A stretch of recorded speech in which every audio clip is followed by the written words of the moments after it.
Good morning, LFF. It's a great morning to be here. It's fantastic on this Friday morning. I'm excited. I've got a good friend with me, the General Lee Wong. He's decided he wanted to come on here. We'll talk about a little bit of Olympics talk on this premier channel where you can get this information exclusively. So, General Lee Wong, welcome to the show. It's good to have you back, my friend. Well, I appreciate you having me here. I understand here we're on what the big picture. That's it, baby. The premium channel around here.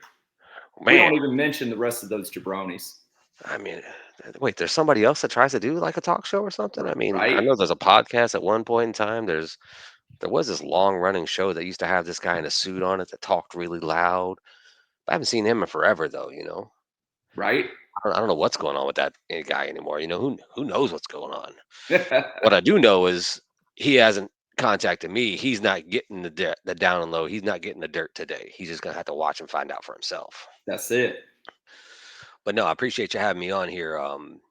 We did a couple SRG Olympic updates here Mhm. lately. We did the draft updates. We did the player ranking, the coaches ranking. We did who did good in round number one. But we're coming into these last 3 days now because Sunday is the deadline for round number two of how things are going to shake out.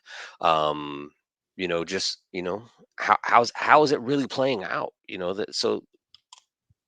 What you said today is let's let the public know just what's going on. Right. Um,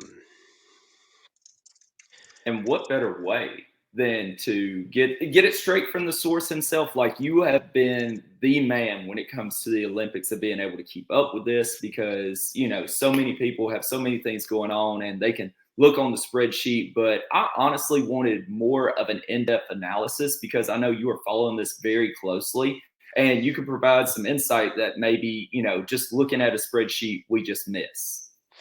yeah, I mean, there's definitely some things that that's on here that people can see and believe in, but you don't 100% know just what's going on if you're not actually following it, if you're not on the team or whatnot. You could just feel left out. I mean, it was 80 people that got drafted, plus the coaches there. I mean, so there's so much that can go on with it, but it's in retrospect, I mean, it's huge, but it's still a small select group of people. I mean, how many people out of the TVA area down there got in, and how many people didn't? Right. Not everyone played in this. Um, there's a lot of funny things that happened here. We've went over before. Like, I mean, looking at your guy Dwayne Rainey, the Right. simple Chuck, saying, "Hey, press 1P is a coach I don't really want. He's my number 16." But guess where's Chuck? I mean, he's playing for P right now. Right. He's under that wing. P took him in and says, "I got you, buddy," and giving him some tips and tricks. Make sure he's got right stops in. He's pulling the Drew Matson and making sure that Chuck's playing the right thing. So I mean, there's combinations out here that we never would have expected before, but that's what's And happening, it's and crazy it's because here recently, like Chuck's killing it. Like Chuck just won a CAC against Piglet, finishing up the Waffle House, and now he's in the finals of another CAC going up against Steve Rest. How much more can Press One Chuck be like his mentor? It seems like I even mean, up against Boss in the finals of a CAC. going up against Boston in a final of the CAC that in the company's eyes was never really a thing, but hands down to Drew here of putting his money where his mouth is and said we're going to run something good and for the community here, and he's got that creative competitor that I think you guys had 36 people down at Southern Fried in Right? this, Yeah. counting our people that went down, some new players. If I'm not mistaken, were in this event as well. Hmm. I didn't get to go in it. We were out of town and everything, following up, but it's still been great. Um, but it's fantastic what this community come through and do. Getting 36 people at this convention that was supposed to have been kind of smaller. Right. Um, but it's bigger and better things. We got Gen Con coming up here in a week and a half. You know, but let's quit beating around the bush here. Let's go through and let's Let's do it. show the people what they're here watching, what they're here, striving to know is how the Olympics are shaken down right now. Exactly. Well, let me pull some screens up here. Do do do. You there with us. Thank you so much for joining us. I know it's a little different of a time, but we wanted to bring this to you. You had to have it. So let's throw this up on the screen for all of you to see. So this year, just quick recap of round number one. The first bracket round is still up here. 104 matches that could have been played. Hmm. 80 were reported. Some grumblings here lately that my win didn't get in here and get reported. Well, once your captain hit 7 wins, they stopped reporting. I'm sorry about your luck if you had a win that didn't show up. Talk to your captain, not me. Right. I only report what's get reported to me, and we're gonna get to some of those shenanigans here in a minute as well. But you know, after round number one, 8 captains sitting on the sidelines watching. Appreciate them filling the team, coaching, building up. Um, Johnny Correa, Candyman, Colin, Jeremy Steigerwald, Evie Fresh, Ian, Ricky Riot, and the horse, all sitting on the side watching. I'm sure they've had a blast in getting to do this. Probably didn't last for them as long as they wanted, but it is what it is. Um, get good. Uh, but let's look in here to some of round number two, and we're gonna start off with one of your good friends, Yes. former faction leader here as well. We're gonna start off with the Drew Matson versus Bob Dunn matchup here. You have the real beaters, which have advanced 7-5 over Bob Dunn's. Was it Team New Zealand? I think they call themselves. And Right. I mean, myself, I would call myself Team New Zealand too. I mean, look who got most of their points this round. Ian Ketterline, the man from Hmm. tomorrow. I mean, he got 2 points. It's 2 points more than the captain got. Bob Dunn throwing up that goose egg here this round. I hope he's feeling better. I understand he did get that flash of COVID here and wasn't able to make Hmm. some stuff here going on. So hope he's feeling better and everything. But Ian Ketterline coming in there, getting those 2 points here, playing that ricochet deck. The man that got the cards quicker than Matt Haas did. Even shipping stuff across seas. I mean, I don't know what's going on with the postal system there. Maybe we should ask John P about this USPS stuff, but that international stuff works really well. Right. Um, yeah, like I said, New Zealand took out the um, Harvey Lester, putting that out there. They came out strong and got in there. 4 wins off, early. I did believe I seen the first time I seen it was like a 4-1 or 4-2 lead when stuff got reported. I was a week behind of getting stuff being out of town, but it comes back with Drew coming in, pulling in both of his matches, getting the win there. Hmm. Swaggy D using that Jeff Bravo. I love that competitor. People know I used to play that. I had that couple times tag team, and I think some other little title. But yeah, Jeff Bravo with Swaggy was going in good there. Um, you know, but And yeah, but this one and it my just insider information really was when Loudmouth showed up and he, got the win. That really kind of rallied the troops because morale seemed to be a little low. Like Harvey Lester said, they started off quick. Like they came out and started beating the real beaters, but then Loudmouth showed up, rallied the troops, and damn it, they didn't move on. yeah, but in the way you're saying it too, yeah, that is something I do recall here that Loudmouth was that first win on the team. As far as like, hey, you know what, we're not out. We're still here. We're still the real beaters, and they came through and they beat them. It's what it is there. I mean, that's um this game is, they say dice and cards, but a lot of it is too. Yeah, yeah, the dice have to roll the numbers for you to get the turn. But the mental aspect of this game too, of you can't defeat yourself when playing a game. You can't say, well, we're out of this and there's nothing I can do. You have to be able to get in here and do the thing. Um, that's why people hate playing late games against certain people. That pass and bury game gets so crucial, and it can go through and just change the game, ever so much. I've been through those hour-long pass and bury spots. Hmm. It's rough at times. It's the times you wish you just had a rejected so the game resets so it's random luck again. Um, but yeah, I mean, hats off to Drew Matson and his team, the real beaters moving on here and getting things done. Um, yeah, congratulations on making it into the final four there, Drew. And quite a showing, like you said, from Ian, because so many people had him so low. Like, honestly, I did not know who he was. I didn't know anything about him, but man, he sure showed up this round for his team. And you just hate to see with somebody that's been out of the game, or I say out of the game, but not as prominent as a online player or, a member of the community right this second, but to come back and, have a good showing like this, like my headband is off to him for being able to do that. Yeah, I mean, Ian's a great guy. I've teamed with him on Faction Wars before 2 years ago under NWO with Bob Dunn as a captain then as well. Ian's a great guy. He understands the game. He just is not into it as much. He doesn't get as much new product and everything as far as being, like, extremely competitive in this. So Bob's like, I'm gonna send you some cards. I'm gonna get the deck right. We're gonna play. We're gonna have fun. And that's the one thing you always deal with Bob Dunn is, he's in there. He's for the people. Right. He takes and treats everyone equally. He doesn't, have someone, there's a lot of rivalries. There's a lot of that kayfabe that goes out there, and I love to see it. I still revel in the shock of, just what he did to Just Business. Hmm. He's like, "Thanks, guy." Out of here. Yeah, I mean, Grand Gathering 3 was a shocker. It's probably, if it comes down to Capticon this year, if it has to go for shock of the year or Oh, he's knife in the got back. promo of the year. Absolute. Like I've got my running list of Yeah. awards because last year I got to the voting point. I was just like, man, I know so much stuff happened great during the year, but my promo of the year is Bob Dunn popping off on John Pulverino at Grand Gathering 3. That was bar none the best thing I've seen this year. And we're talking that After Dark promo, Yes, or is the this, After yeah, Dark. that Oh after yeah. well, yeah, that After Dark promo. If we could have recorded stuff that happened then and there, I mean, that would have been some gold there.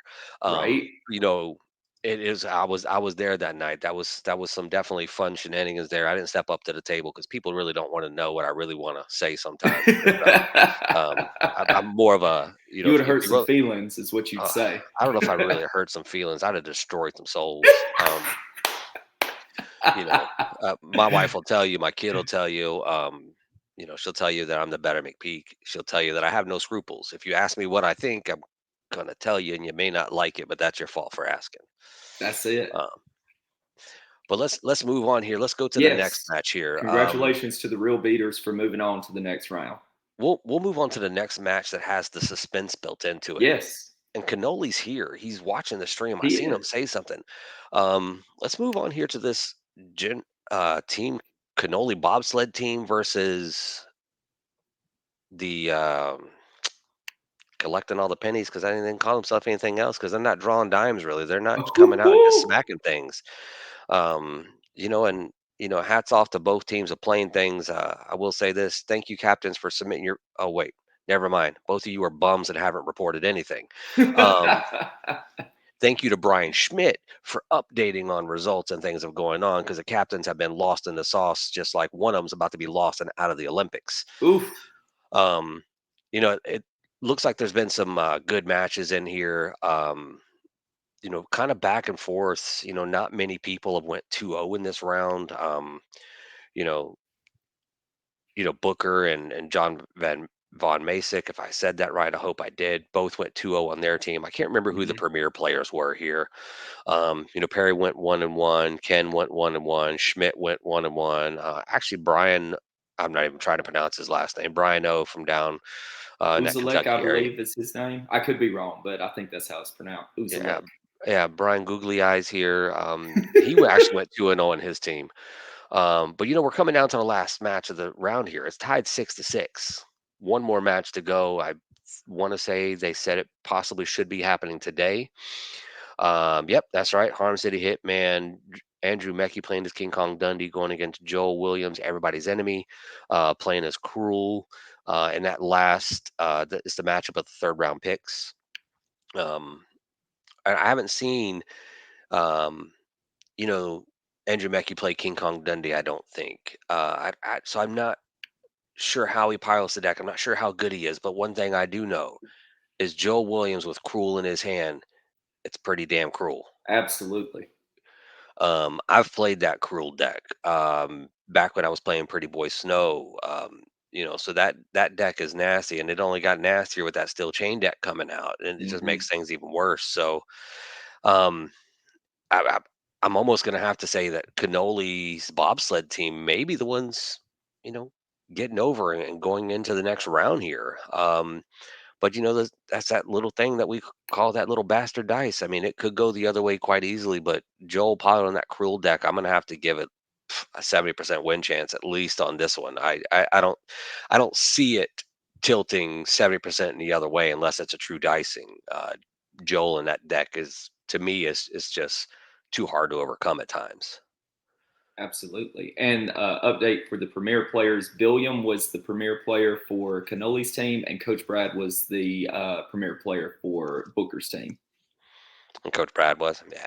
Yeah, I didn't log any as far as like premier players. I'll put it on right, here for now, but I'm gonna go ahead and delete it because if you don't remember who was what, then that's too bad on your team. I don't fill that information and didn't fill it in round one, not filled on round two, even though Calais did say who was who this round. He didn't right. say who was who round one. So for round three coming up, if you don't know who your opponent's premier players was, guess you should have been paying attention. That's it. Yeah, because I don't get paid to do this. I do this out of my own stats. I like to know things. I like to see things, and I know other people like to see it. And there's not a lot posted online. No one's coming out and saying, "Well, we're gonna play it this time," and no one's really streaming matches, this round. So it's Right. kind of one of those things of, it just is what it is. And but like I said, it looks like it's been a back and forth. It's not a landslide here. It's 6-6. They're playing all 13 matches this round. Um, and it comes down to that final one tonight. But other than that cruel deck, what's your thoughts on this, Rambo? So I faced both men. I faced both men in high pressure situations. I faced the Harm City Hitman when the Constellation was basically facing elimination in the first round when we faced the line at the time. And I went 2-0 against the Harm City Hitman. I got the wins, moved us on to the next round. We kept going until, we made it to the final four. Everyone's enemy. I've had many battles with Joel. Actually, at Grand Gathering 3, he tossed my ass over the top rope because I was like, okay. I was talking to the director of operations. I was like, whoever comes in next, we're just going to start beating everybody's ass that comes in, and then we'll start chunking people out, and it will come down to me and you. And so immediately Joel comes in. I throw something. He single leg crabs me. Next turn, whoop, right out Look, I go. And I was like, well, well, so much for I that. was sitting at that table, wasn't I? I was sitting at the table with you. I think I I kind of believe watched that so, bro. happen. Yeah. Yeah, because So I mean, you saw it I was the firsthand next of to him last just person in the ring. You know, so I mean, to me, they're both good players. I would just give the edge to Joel just simply because he beat me in that situation. I went 2-0 against the Harm City Hitman. But like you said, that damn die can decide it either way. It could be a Dyson in 3 turns, or it could go all the way for 2.5 hours, like damn Ricky Riot and Simon did the other day, as that was hell to call. But I did my journalistic integrity and called that damn match right down the middle, and it was something else. But I would give the edge to Joel to answer your question. yeah, and with Joel, he's the more active player. He's in Sure. the locals and everything as far as that. He's getting more repetition play online, this or that. But as we've learned in the previous match, that doesn't mean anything. Ian has put out the point. It's not how much you play or how good you think you are. It's how good you are when you actually play. Right. Ian went 2-0. Andrew Mecki came back. Yeah, Brian got him in the other match. I mean, that was the battle of people that you don't want to say the has-beens, but the has not been playing people. Right. Um, so I mean, Andrew Mecki still has a great chance in doing it. King Kong Dundee, it's a good competitor. Can't Sure. knock it there. But yes, I think Joel's still going to have the advantage just because of the deck that he's playing and how familiar he is with it.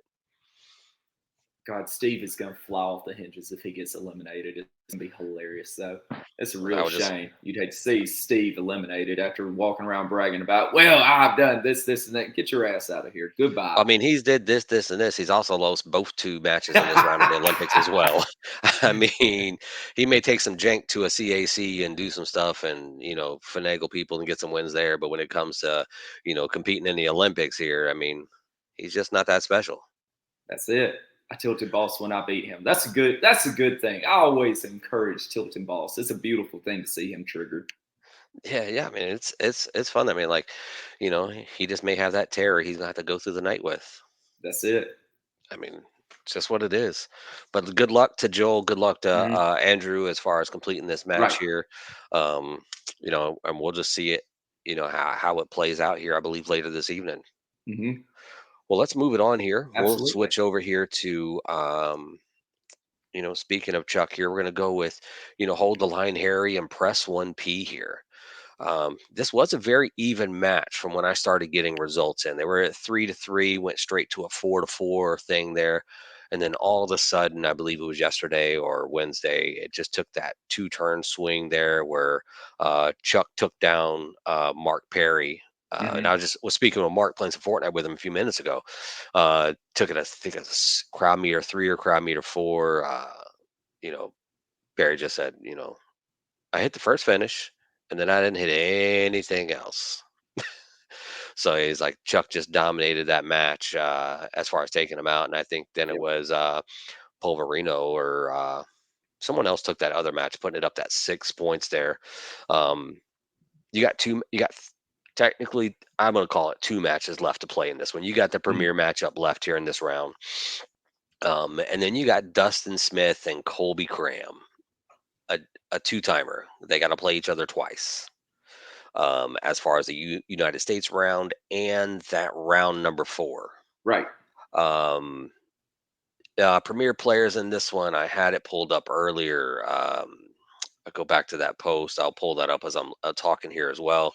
But yeah, you got Dustin. I mean, yeah, I was at Southern Fried this past weekend. I don't know if Mhm. they've just scheduled something on a certain day or if it's just coming up, just however they want to play it here. But it hasn't, been scheduled as far as I'm aware of. I'm sure they're going to get it in there. Right. But here with this one, Team Polverino versus Team Harry, the premier player. It's a TLC match between Chris Tapley and Dom Booker, Boulder. Mhm. Chugonomics. So that should be a good match there. Both of those that deep South Florida, Georgia area people. Right. Chuggy, I'm not sure what he's playing Swoggle.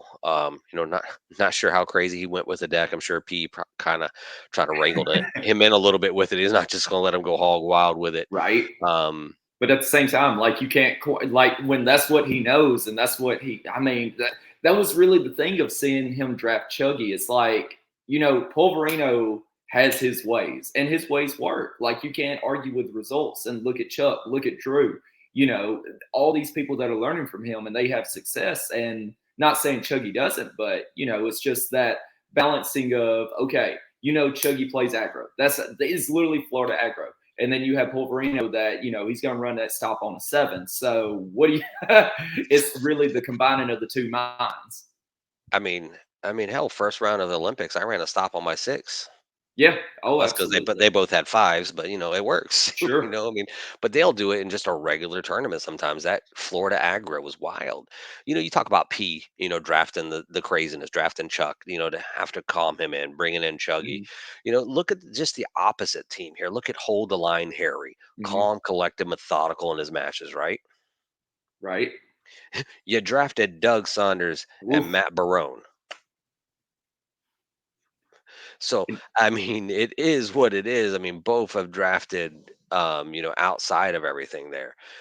So, I mean, no and I mean, captains really you went get, for something no one went safe this year. hmm and You could look at how things go, but, no one really went safe. No one went, right. oh, I mean, okay, Canoli did take Ken Fouché with his first overall pick, and I'm Which is taking my best friend, a great which is pick, cool. you But know, he ventured out afterwards. sure. No one went through, I'm taking only my local play group. I'm taking only my friends. Hmm.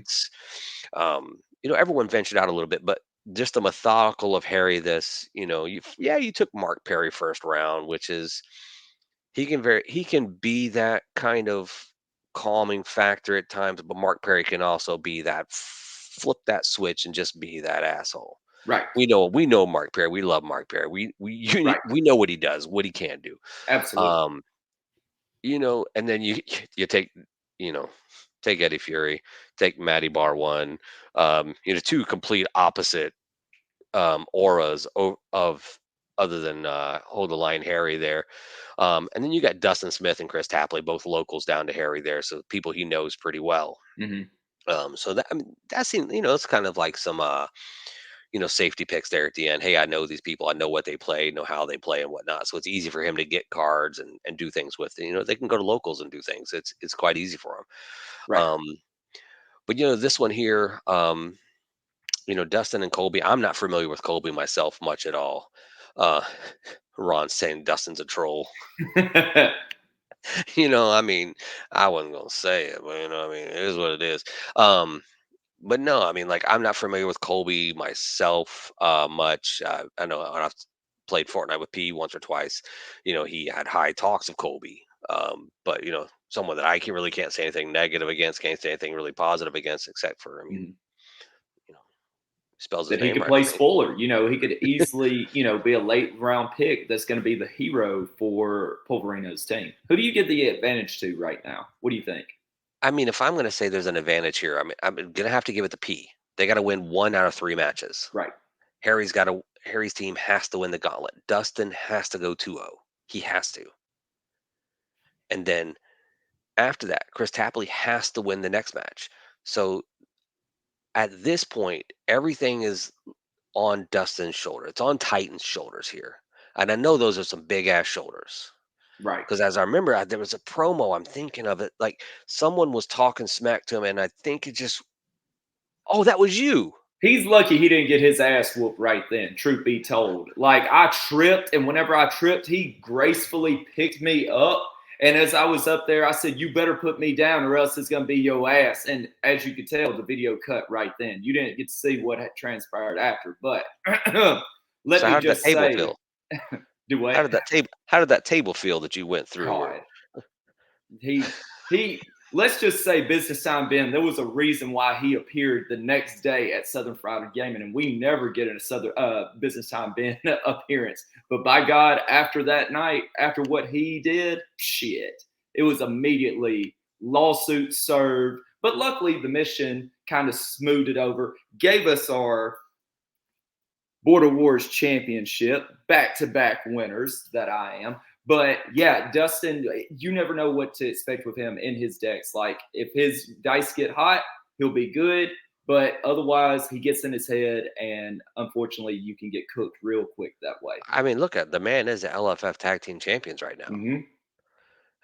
Him and Chris Breimer, part of that RVD and Sabu Sabu, combo. I believe so. I don't know. I've played them as that combo before. It's quite It's well. It deadly. works good together. They know how to play it together. Mm-hmm. So it's real good there. But yeah, I mean, like I said, this is either won or lost on Dustin's shoulders, in my opinion. Yep. The He boulder shoulders, as the Yeah. prize fighter says. So it's all what it is there. It's if Dustin pulls it out, then it's a coin flip at the end. The Right. premier matchup TLC. Um, it really depends on how they built their decks. There's something in there that's going to help them TLC.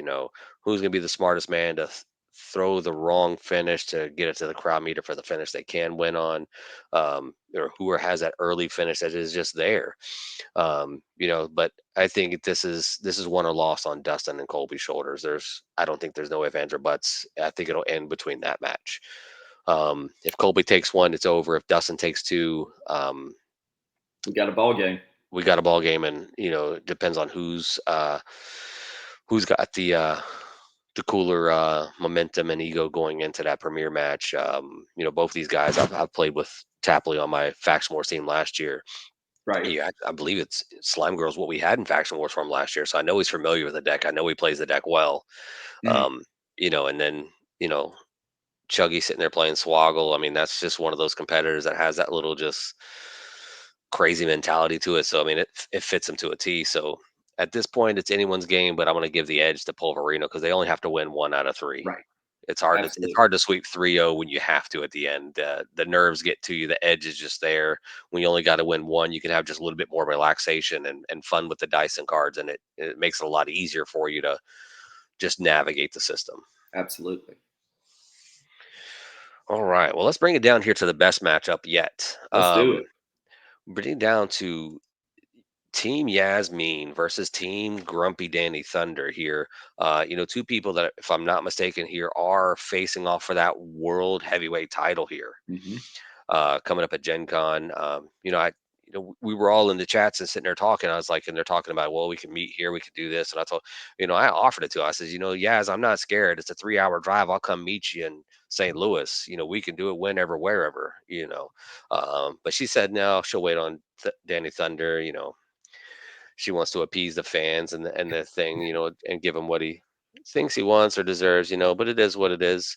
My day will be here one day, and don't worry, you will be calling me your new LFF World Heavyweight Champion at one point. Oof. It may not be this year, but it will be there. It's coming. No questions asked about that one. But this one here, it's been a quiet, slow burner here. Of course, two members of the team out on vacation for 2 weeks here, which didn't help at all.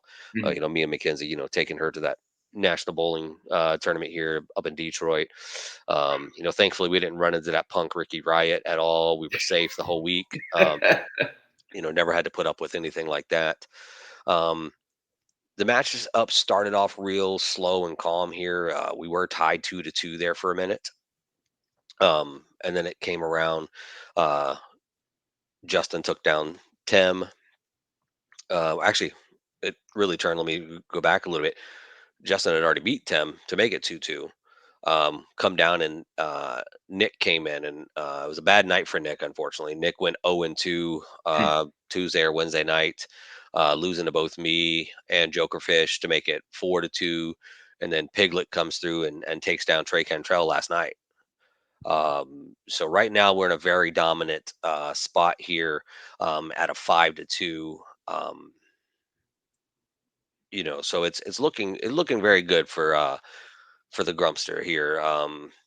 You know, I've still got to play Mackenzie. Still got to go through it and just reiterate to her, why I'm the better McPeak. I know other people like to say she is, but we all know who it really is. Um, but we still got and she still got to go through Piglet as well. Colton still got to get both of his matches in. Right. Of course, as always, Danny Thunder running behind and hasn't played either one of his matches. Um, yeah, I mean, yeah, you want that father daughter for all the marbles, but it's just itching. She's sitting here talking all the smack and whatnot, but she's got to know that she's not getting past me if it comes to if it's 6-6 at the end. Just say, "Dad, you win," and it's over. It's all right. I'll accept the forfeit. Wow. Um, but there's been some good matches in here. I was waiting to get hit with the shake and break the other night. I tried to, egg him on and let him play a submission at one point, hoping he was going to hit another one. He didn't. Unfortunately for Nick, he rolled a lot of powers with Merlin, Mhm. but none of them mattered because I was always hitting a 10 at the same time. So every time he's like, power 10, I was like, oh, power 10, strike 10, tech 10. Doesn't matter what it was a 10. And he's like, ugh. So he never got that dual card there, which Right. helped out a lot. Oh yeah, that's the key in Merlin.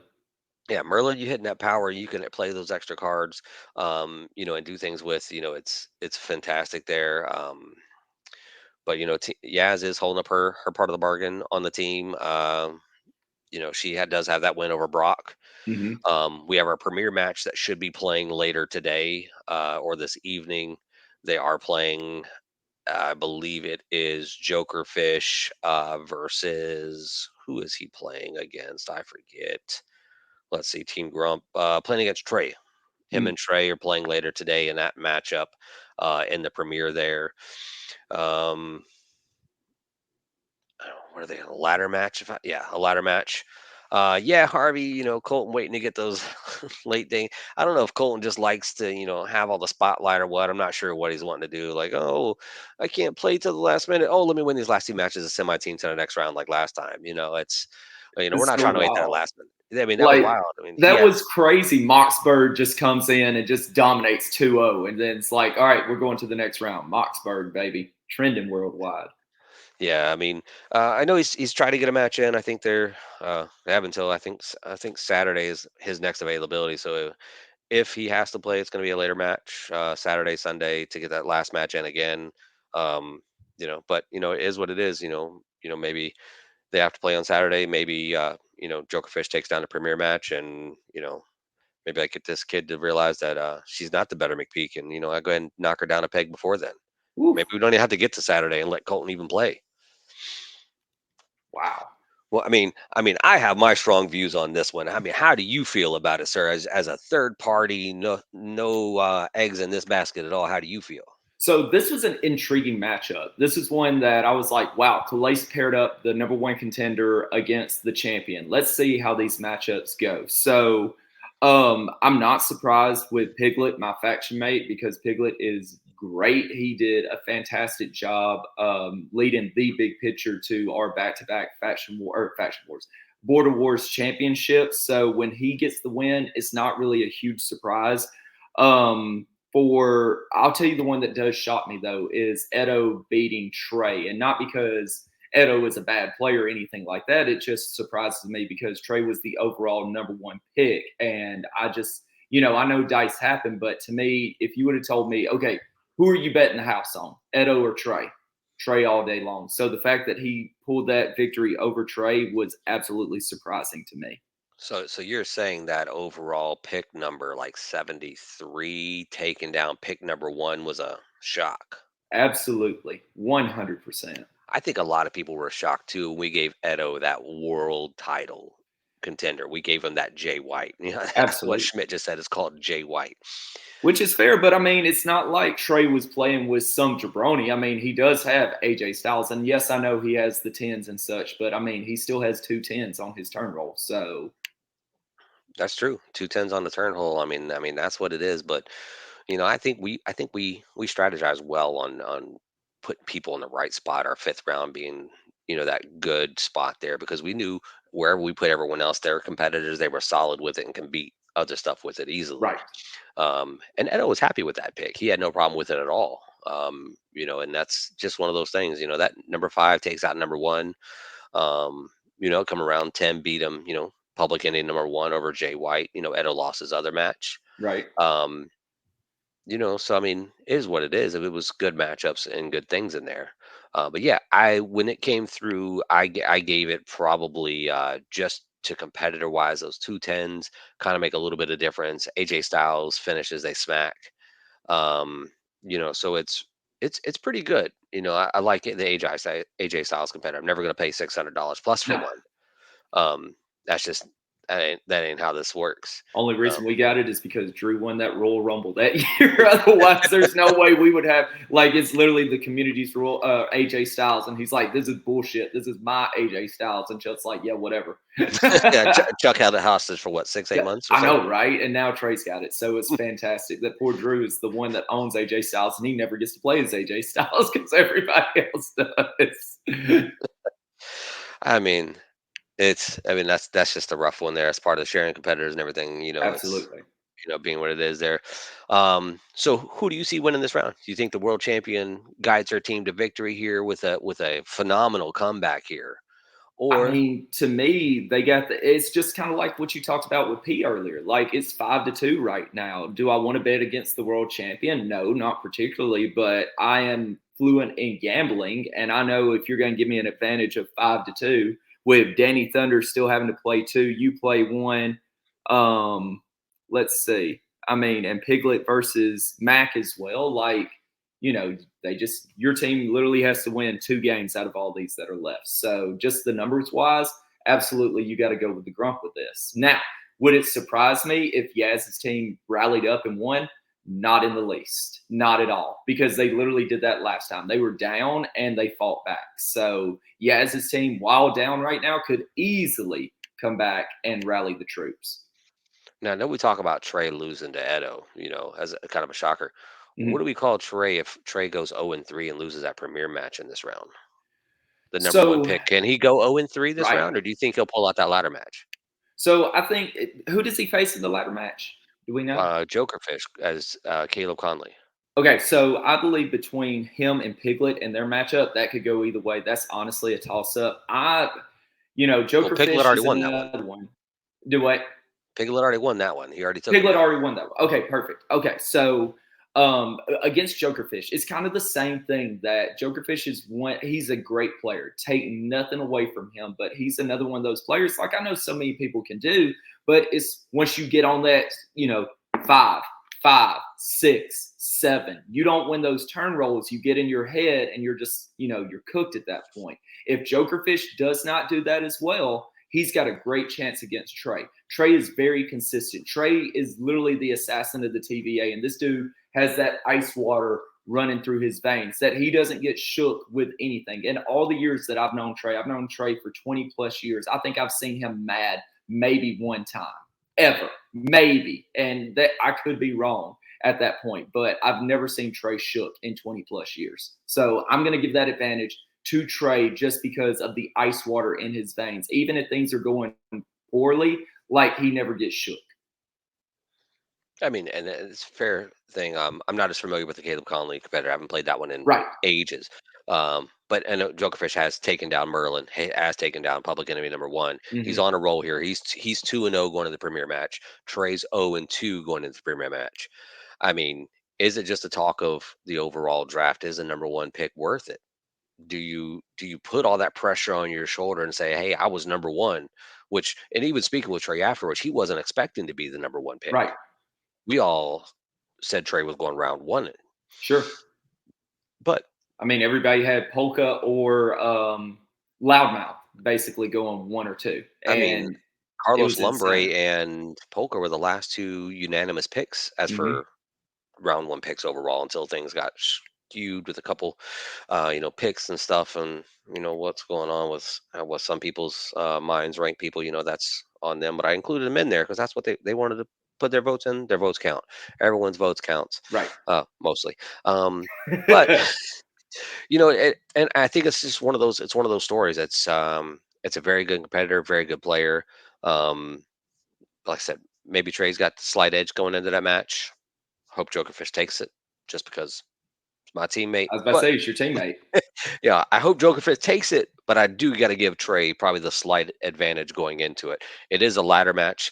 Hmm. I could probably pull up and look and see what Jokerfish is playing and see if he has anything ladder in his deck. I don't even didn't even pay attention to people's decks this time. I barely Right. paid attention to mine. Um, but you know, uh, and I don't know what Trey has. Right. But I wish them best of both of luck. But we'll find that match out later tonight. I think they're playing around 7, 8 Central Time tonight. I think, if I'm not mistaken. Hmm. But yeah, I'll take the slight advantage here with just that 5-2 lead there. Absolutely. Absolutely. But yeah, I mean that's kind of wrapping up the previews of everything here. Um, Danny's gonna play those two matches here in this last one. Justin's got that last one. I'm gonna end up waiting for this kid to wake up, waiting for her to realize that she's not the better McPeak, and I'm just gonna come in here and we'll have to teach her. This is how you go 1, 2, 3, get out of here. Um, but it is what it is. Once she realizes and once she puts the big boy pants on, we'll decide that match. That's a whole lot of smack talk coming from Dad about Mac. I mean, yeah, she's held a title too. What, that junior title? I'd never held it because I was never that young. She held tag team titles. That's because I pinned Sal, I believe it was back then, and I got the titles for us. She was bluegrass champion, yeah, because I threw a stupid grapple and let her alien evade me in that bird cage to get the title shot back then against Harry up at Pixel Palace too. So I've gifted her a lot of things. I gifted her life. um, I found her mom, and me and her mom did our thing, and then here comes Mackenzie, and so she's here a lot, and she did a lot of things. I'm here. She's I because of it. love it. So, real quick before we get this together, going on to the next part, Harvey Luster brings up a good point that you mentioned. When we were doing our draft analysis, Polka went early and had problems too, seeing a lot of round 3 and 4 players being the heroes, and that's literally what you said. You said, let's look at 1 and 2; those were expected. You knew who were going one. You knew who would go in round 2. You knew who was not going to fall to those later rounds. But now we're seeing that 3, 4, maybe even the fifth rounders that are coming through and being the heroes. Would you like to speak on that real quick? I mean, yeah, I mean, look at things. We can let's draft up here. All these pages y'all can't see. Where is And while you're doing that, Ron Talks Table Talk, we appreciate you being here. And he's on your side. He's like, you just spitting straight facts. is this the one I'm looking for? No, I'm looking for the right page here. Player teams. I mean, so we pull out the whole round of things here. This Hmm. breaks down every captain, every round that they picked. Yeah. Right. First three picks there: Trey, Ryan, Kirk. Okay. Pick number two, you're out of here. Pick number three, guess what? You're out of here. Pick number Hmm. five, out of here. Six, out of here. A lot of picks are just gone early. we all know that round some people in round one are really going to go out. Some of those names are really, I don't know, pretty hair piercer. Ryan Pierce, phenomenal, just business. Coming in trying to get things done. Well, his business was done. He's gone. very Um, quickly.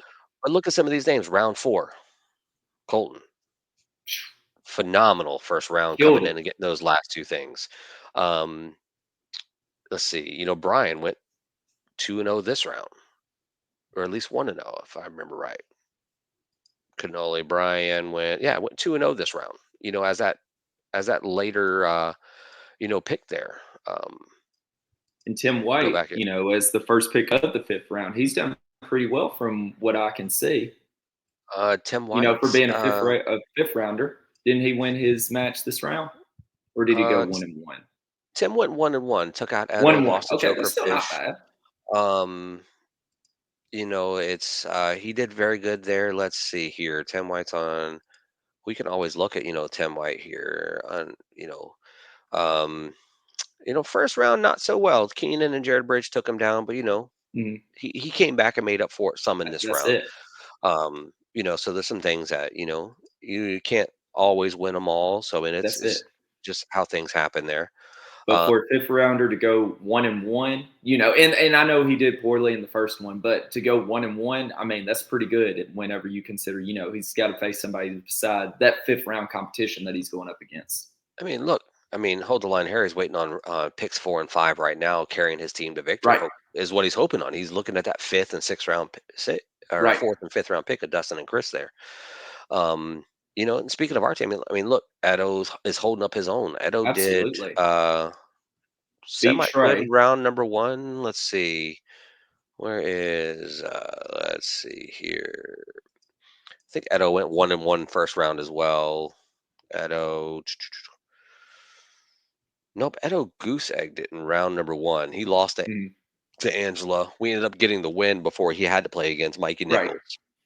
Um, but that Jay White over Uncle Awesome combo, I'd probably give the edge there to Jay White. But I mean, who knows? I lost that out Uncle Awesome deck in round number one. right. So that fourth round there, and Brock, he went 1-1 there. Our fourth round doing well. Can't complain there. Some of the fourth and fifth round picks. Yeah, you may have been fourth or fifth round in the picks there, but it doesn't mean you're not needed or not wanted. It's just things that you know.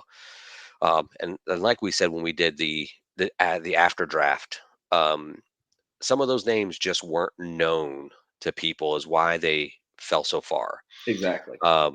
If you're not active in the online community, yeah, you can go to a con and some of those bigger names may see you, but if those names aren't absorbed into reports, into getting it out here, and your name shown here on liveness and being able to talk and do things with people, those names, like people see Edward Galavo. A lot of people didn't know that's Evil Ed, and Right. Evil Ed's on All the time. what's that show? Dojo. On the That Dojo. He's in that there every that week. scrub ass show that comes on Tuesday nights. Yeah, I mean, he's in there every week. Yeah, you can't message him on Facebook or whatnot. You go through Turtle. That's completely fine. A man doesn't want on social media. Man doesn't need on social media. But Mhm. people just didn't realize the name. John Von Masek. I've never played against the guy. I know a lot of people took him and associated him a lot with, Mikey Nichols as part of being on the Outlaws. And Steve said he's a great player. I could have never told you he was a great player because never really seen you play, and it's you're kind of under that the stigma of being on that team, and it rides with what it rides with. Um, so I mean, being a fourth, fifth round pick means nothing. At the end of the day, when you help guide your team to the victory, and when you are saying you're the Olympic champions here in the SRG, that fourth round pick means nothing. You're a team Right. member. But you got to look at it too. You can't take a fourth round pick and say, "Oh, you're getting an intergalactic and you're getting this," because those competitors don't mean much, and you're going to play against people that are getting other stuff that don't mean much. Look at what we did. Fifth round pick, world championship. He's doing his thing. That's it. Can't give it up to Edo. Edo's playing it. Like I said, no one says Edo's a bad player. Um, he's not as active online. He does play in locals. He does play online. Comes in a dojo. Does a Monday night every once in a while. But you give that man a little bit of guidance to say, look at this, look at that. And the light just comes on and he's there. Right. He focuses and does what he has to do. So it doesn't matter if you're round one pick, round five pick. At the end of the day, it's card and dice, and you're an individual that knows what you're doing. Does the other person know what your true intentions are? Right. So, but yeah, like I said, with all this in here, we go through and we do things. This is the final teams that are left here. Every time a team gets eliminated, I hide their team here off the list. Mhm. It shows you round one through round six. And like you say, in the remainder, look, a world where they were drafted. When you drafted what? You know, two, three out of the teams had to draft a world championship competitor in round number one of the competitor draft. Right. You had two other people that waited until round five and six to draft that world title thing. Like, does it really matter when you get them? Maybe, maybe not. Does it matter when you get the person that plays them? Sometimes. Sometimes you Absolutely. take that later round, you put that stronger deck, it gives you that advantage in one part. Does it give you a disadvantage in the other? Not really, because you still got a world title versus world title, but it doesn't really matter the person playing the deck sometimes.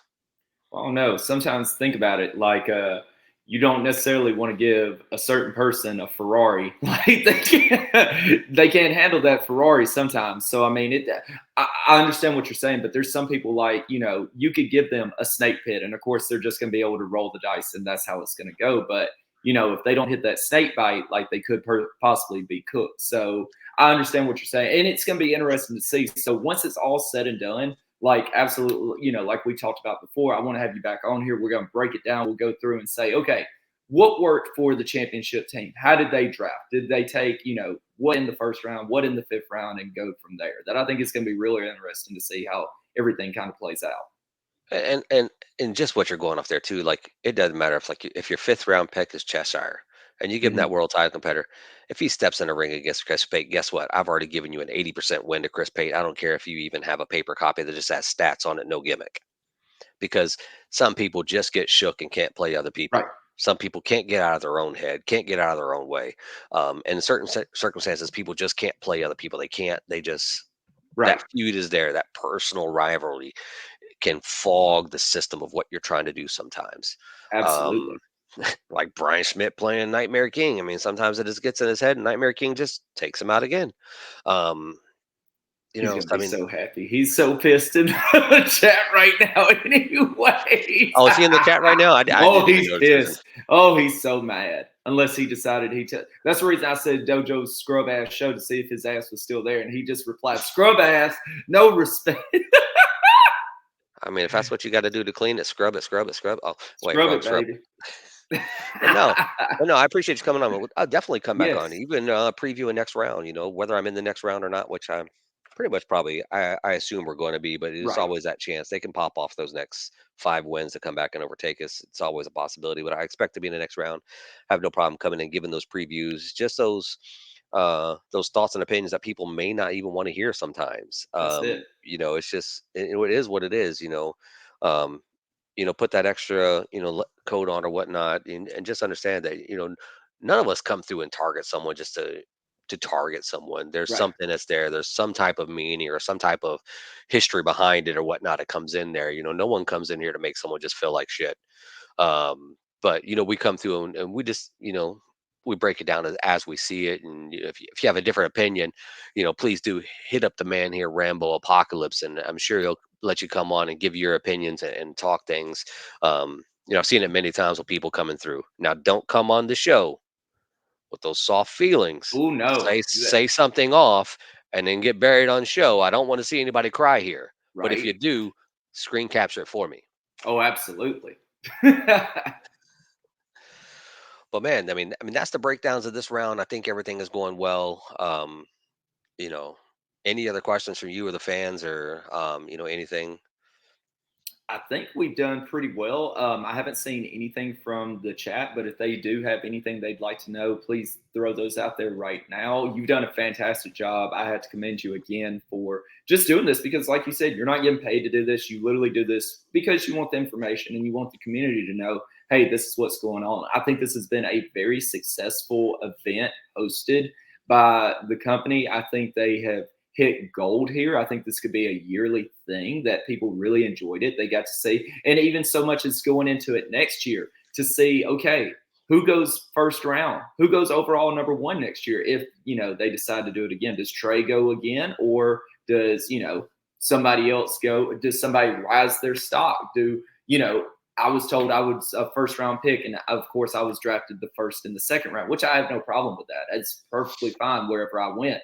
But just to see, do I go up? Because technically I never lost a game, also never played a game, but I never lost a game. How many people can say that in this Olympics? Not many can say that. So I mean, just an idea of going forward, I think it would be great. I agree, Ron. The only problem with streaming more of the matches is sometimes people necessarily they don't want their matches streamed, which is one that we've actually ran into. To no fault of their own, if people don't want their matches streamed, I completely respect that. I understand. But you got multiple platforms. Reach out to me. I'll fire up the stream machine anytime I need to get some matches out there because I know people want it. I mean, today at one point, with an unannounced, basically 5 minutes in advance saying, hey, we're about to stream this. We had 11 people that decided, hey, I want to come in and see on a Friday when most people are at work or, got things going on, that they came in just to see what was going on. And we appreciate you being here. But I agree. I would love to get more of the matches streamed, which is kind of a smooth transition, if you will. What do you mean? We have a match? I've got a surprise for you. No. Oh, yeah. So you've been sitting here running that mouth this whole time. And I got somebody that's been sitting backstage that wants a piece of your ass right here, right now. Talk a whole lot of smack for someone who's about to take an L, Dad. Ooh! Oh, man, you can't be bringing this. Oh, come on now. You really want this live on your show? You want this burial? I mean, I'm here for it. The people are here for it. I'm going to update this status and let them know they want this father versus daughter match. Well, guess what? You get it here live on Big Picture Premium. Mack, thank you so much for joining us. Thank you for having me. Man. So I'm going to shut off my camera. I'm going to let you two do your thing and battle it out and see who the superior McPeak is. Oh, I mean, I wasn't even prepared for this, but if this is how she wants it to go down, I mean, we'll do it right here. I'm not worried about it. You sure about this, kid? You really want this to happen? I wouldn't do it if I wasn't sure. Ooh. Oh man. All right.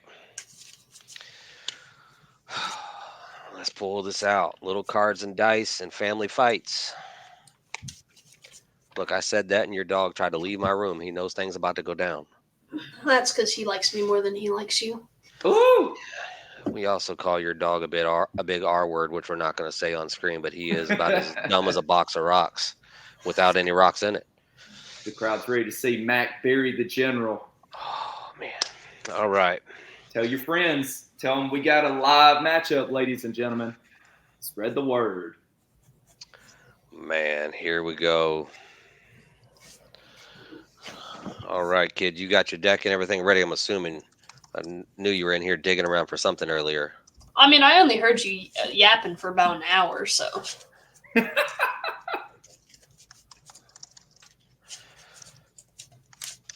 All right, well, let's do this. You want it? Here we go. Oh, I like those sleeves. Who's that handsome fella on them sleeves there? I don't know who you think is handsome, but you see these belts? These are belts that you did barely any of the work for, by the way. Who pinned them? Who did all the work and let you pin them? Who pinned them? Oh, that's right. Who got the crowd meter up? I mean, you could have got the crowd meter up for them to lose too, but all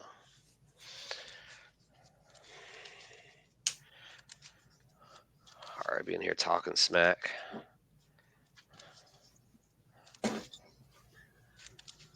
All right. You're playing Mack Attack, that dreaded competitor I helped you build that you didn't even know was getting built back in the day. All right. All my dice are going to be on screen. I got my champion to Kickstarter with Matt Stevens. I've got my Valiant Spectacles, which you're holding. So if I need one, I'll just come and steal them. All your rolls are going to be on camera using Valiant as well, I'm assuming. Yeah. All right, 1, 2, 3, 4, and let's give a good old flip of taunt from the top rope. All right, child. Good luck. Let's have some fun. You as well, father. 10. 6 to a 7.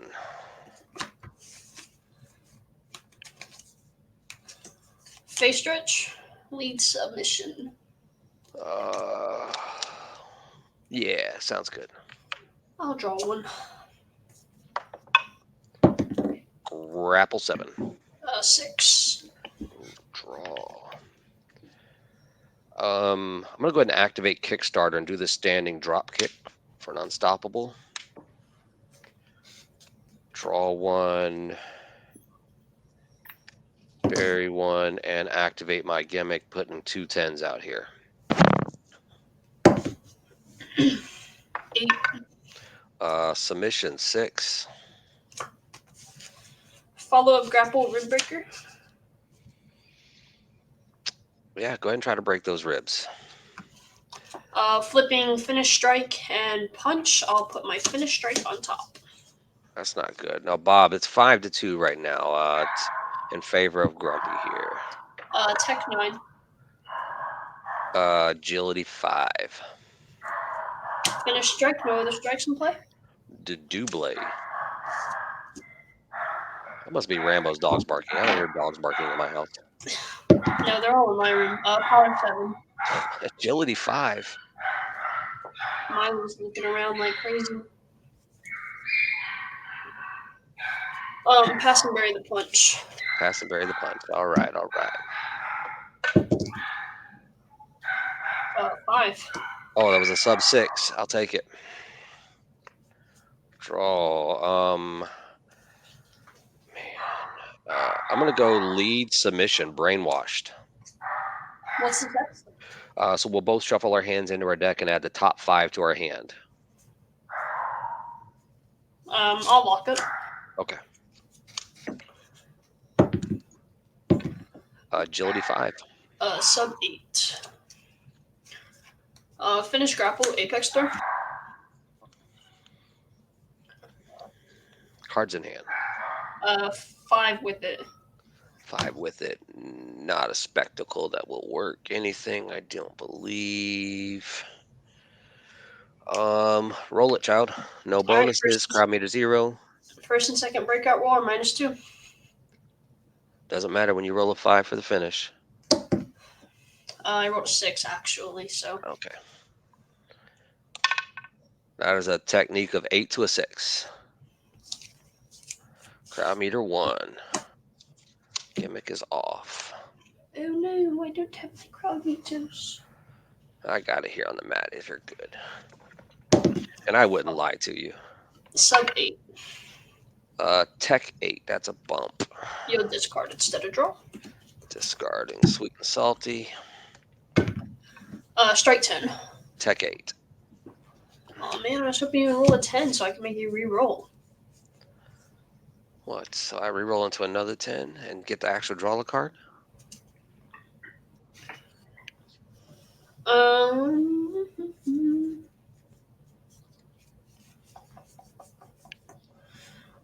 Lead submission, you can't cage me.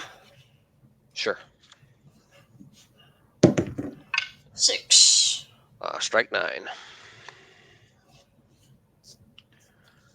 Gonna pass. I should have took that to my hand. I gotta put that out. I'm gonna pass and bury the double armbar. Is it when you roll strike you take it to your hand? When I roll strike for my turn roll, I may add it to my hand. 8. Strike of 9, I will add to my hand. Draw for turn. And I will try to play that lead strike standing drop kick. I'm gonna Armenian chokehold you. Okay. Draw 2 for that. Grapple 7. 6.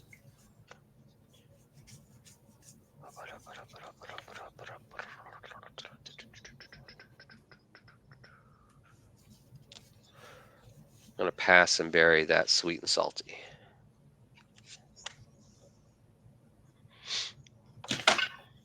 Agility 5. 6. Follow-up submission, cat scratch.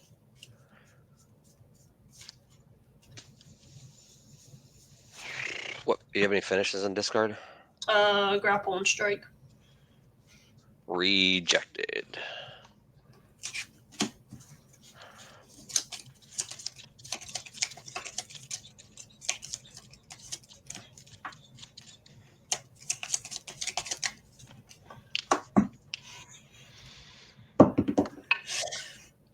Agility 5. 6. Derailed.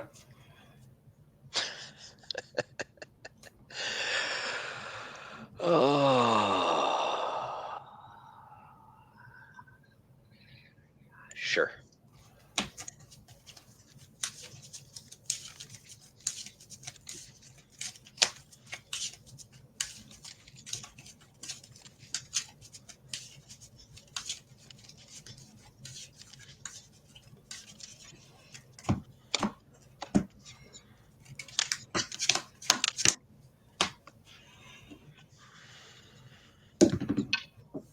Eight.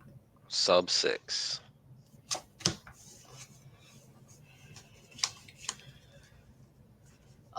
Follow-up grapple, set up the table.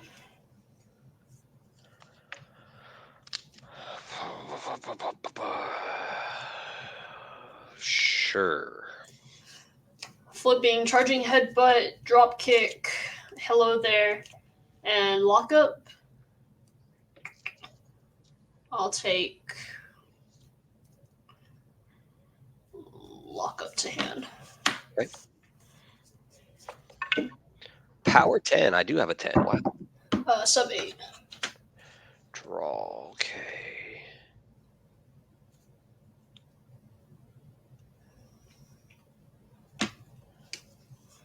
I'll go for this lead strike spinning thrust kick.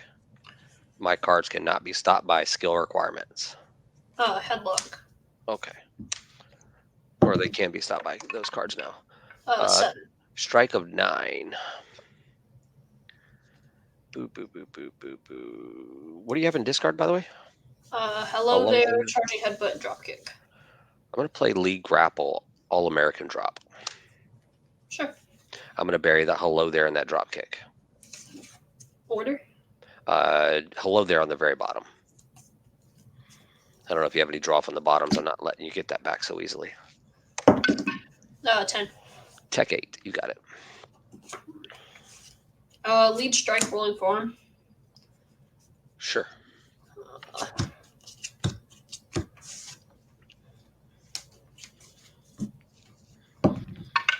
8. Power 10.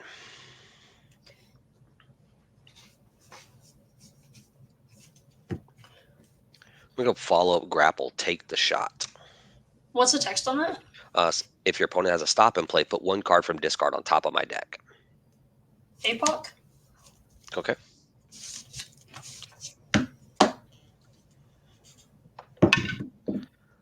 Submission 6.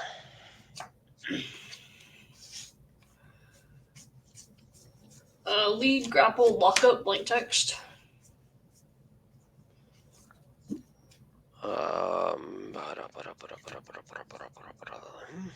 Sure. Tech 5. 8.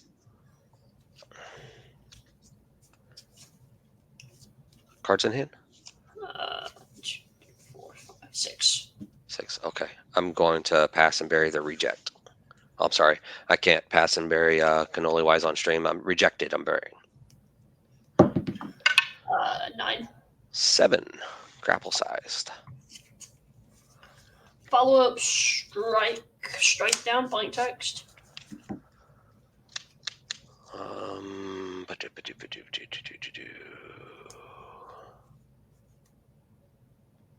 Sure. Strike 9. 5. Draw. Let's try to get some bonuses out here. Yeah, I don't really want to do that. Drop kick. Lead strike. Yeah, it's good. All right. Back to 2 10s. 10. Strike 9 to a 10. It's a bump. Discard instead of draw. Ooh. Man, hold on.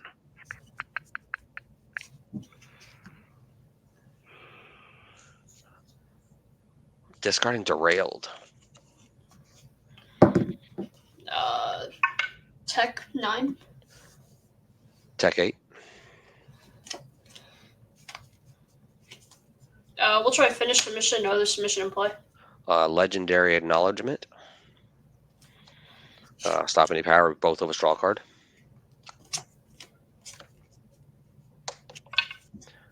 Grapple 7.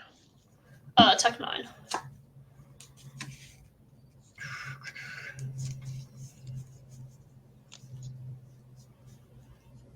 Finish strike. One other strike in play.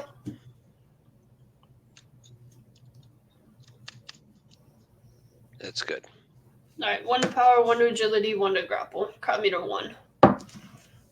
That's an agility 6, 7, 8 with a crowd meter. 8 with crowd meter, okay. Power 10. Crowd meter 2. Tech 8. 5. Cards in hand? More than me, probably. 2, 3, 4, 5, 6, 7, 8. 8. Lead submission, Brainwashed. Yeah. All right, we shuffle our hands into our deck and add the top 5.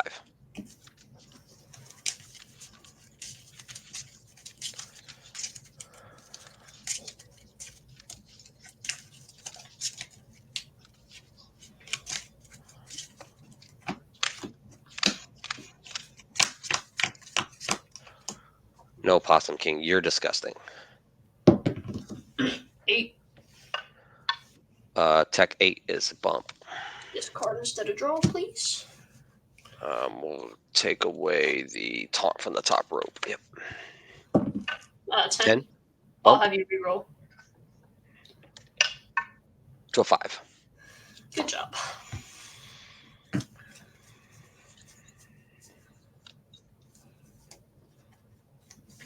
Lead grapple, sweet and salty impact drop.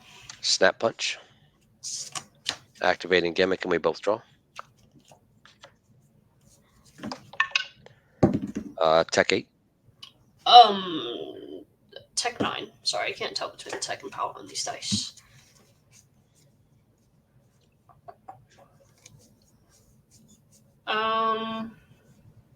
Throw a punch. You're gonna throw a punch at me? Yeah. Sure. Tech 8. 6. I'm gonna go lead strike of kickback, which will allow me to draw 2. I'll leg lock. Tech 8. 6.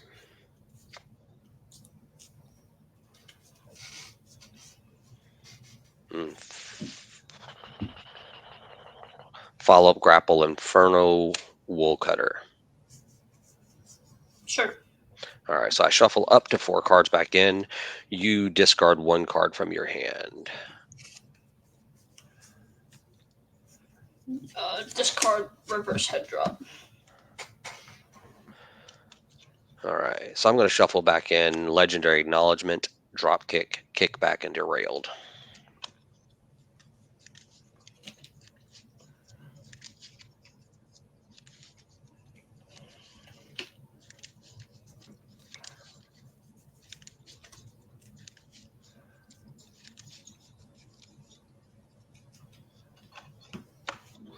All right.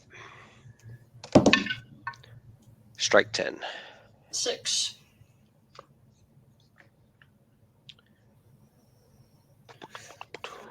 We'll try finish submission. 1 other in play. Oh, yeah, it's good. You can't take that to the bank. 1 to agility, 3 to sub. So 1 to my 5, 3 to my 6. We are at crowd meter 2. As an agility, 5 to a 6 to an 8. And I draw 1 card. 6. 5.